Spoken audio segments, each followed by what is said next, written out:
হাই everyone, মোৰ আন এটা ভিডিঅ'লৈ সকলোকে স্বাগতম জনাইছোঁ। আজি মই আপোনালোকৰ ওচৰলৈ এটা সৰু চানাৰ চব্জিৰ ৰেচিপি এটা লৈ আনিছোঁ, যিটো খাবলৈ অতি ভাল। আপোনালোকে যিকোনো ৰুটি বা ভাত, জিৰা ৰাইচ এনেকুৱা ধৰণৰ আহাৰ লগত খাব পাৰিব।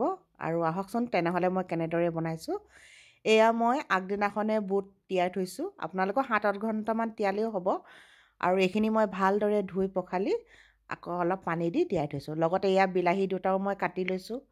আৰু বিলাহীকেইটা এইদৰে মিক্সাৰ গ্ৰাইণ্ডাৰত মাৰি মই পিচি ইয়াৰ পেষ্ট বনাই ল'ম। লগতে পিঁয়াজ দুটাও কাটি এইদৰে গ্ৰাইণ্ডাৰতে মই পিচি পেষ্ট বনাই লৈছোঁ।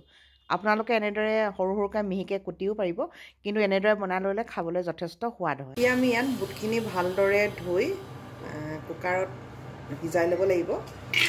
8-10টা হুইচেল মাৰি দিব লাগিব।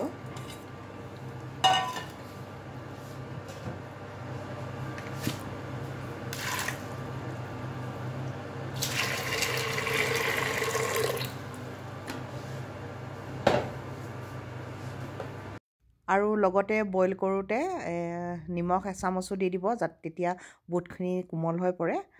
আৰু এইদৰে আমি অলপ ডাঙৰ ডাঙৰকৈ আদা, ৰেড চিলি পাউডাৰ গুড়ি বা আপোনালোকে কাশ্মীৰী মিৰ্চও পাৰিব, 2 খিলা তেজপাত আৰু নহৰু এনেদৰে অকণমান কুটি লৈছোঁ, আদাও কুটি লৈছোঁ। আৰু এইদৰে দি আমি এইখিনি 7-8টামান হুইচেল মাৰি সিজাই ল'ব লাগিব। আৰু এইদৰে কেঁচা জলকীয়াও দি দিব সৰু সৰুকৈ কুটি।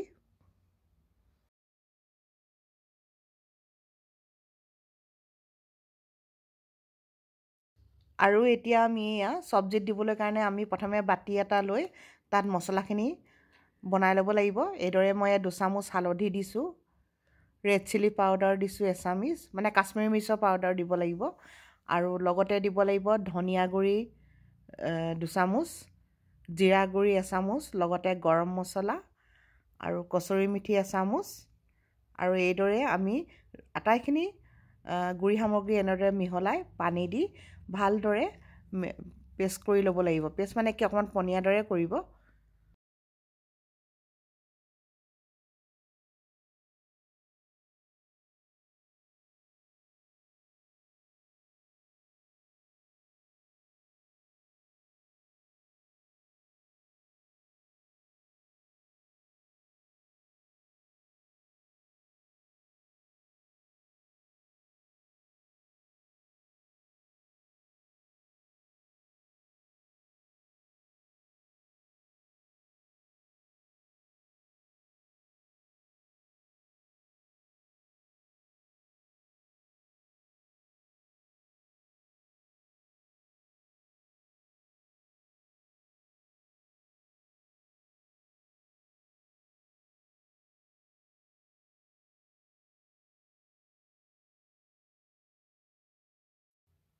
আৰু এইফালে মই কেৰাহীত তেল দিলোঁ। আৰু এইদৰে তেল গৰম হোৱাৰ পিছত মই ইয়াত এচামুচ জিৰা, যিটো আমাৰ গোটা জিৰা, তাৰে প্ৰথমে তেল মাৰি ল'লোঁ।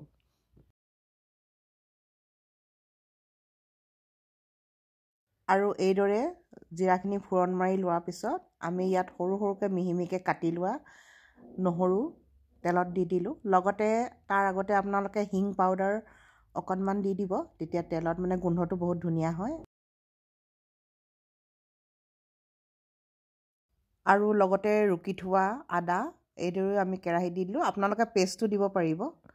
আৰু এইখিনি ভালদৰে অকণমান ভাজি ল'লোঁ। আৰু এইখিনি অলপ ৰঙচুৱাকৈ ভজাৰ পাছত আমি ইয়াত পিচি থোৱা পিঁয়াজৰ পেষ্টখিনিও দি দিলোঁ। আৰু এইখিনিও আমি ভালদৰে ভাজি ল'ম। আৰু এইদৰে আমি এইখিনি ভাজি লোৱাৰ পাছত আপোনালোকক দেখুৱাইছিলোঁ যে বাতিত মছলাখিনি, সেইখিনি আমি সেই তেলতে দি দিম আৰু ভালদৰে এনেদৰে অকণমান ভাজি ল'ম। আৰু এইদৰে লৰালৰি আপোনালোকে অকণমান ভাজি ল'ব।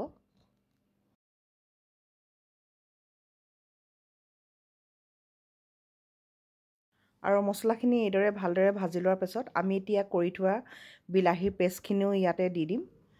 আৰু সেইখিনিও আপোনালোকে ভালদৰে ভাজি ল'ব। আৰু এই বিলাহী পেষ্টখিনি দিয়াৰ পিছত আমি ইয়াত নিমখ 1 চামুচ দি দিম। আপোনালোকে আন্দাজ মতে দিব, কাৰণ বইল কৰোঁতেও নিমখ দিয়া আছে বুটখিনিত, আৰু এইখিনি নিমখ দিলে ভালদৰে ভাজি উঠে। এতিয়া আমি এইখিনি ভালদৰে ভাজি ল'ম।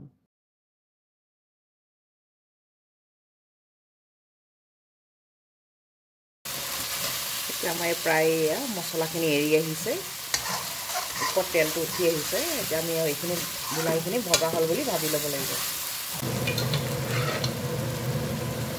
এতিয়া আমি ইয়াতে বইল কৰি থোৱা বুটখিনি অলপ দি দিম।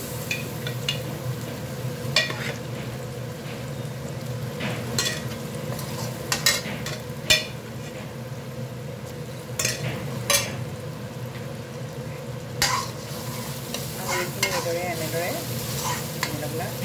এনেকৈ আমি ভাঙি ল'ম। এনেকৈ ভাঙি ল'লে ইয়াৰ টেষ্টটো খাবলৈ ভাল হয়।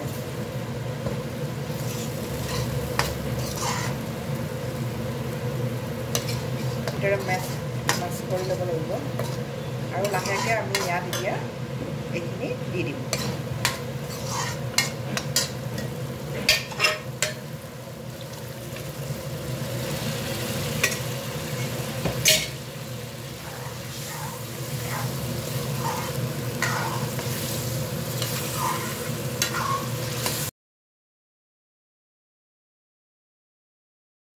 আৰু এইদৰে কিছু সময় উতলাই লোৱাৰ পাছত আমি বুটখিনি যেতিয়া ভালদৰে সিজি উঠিব, তেনেহ'লে আমি ইয়াত কাটি লোৱা ধনিয়া সৰুকৈ কাটি মিহি মিহিকৈ তাৰ ওপৰত ছটিয়াই দিম।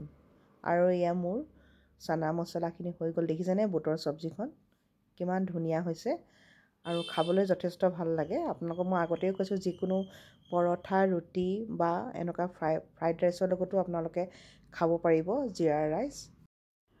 আৰু এয়া দেখিলেনে কি ধুনীয়া হৈছে। আৰু ওপৰত এনেদৰে আপোনালোকে ধনিয়া কাটি সজাই দিলে দেখিবলৈও বহুত ধুনীয়া লাগে। আৰু মোৰ এই ৰেচিপিটো আপোনালোকে কেনেকুৱা পালে জনাব, আৰু যদি ভাল পাইছে তেনেহ'লে প্লিজ লাইক, শ্বেয়াৰ, কমেণ্ট আৰু ছাবস্ক্ৰাইব কৰিব।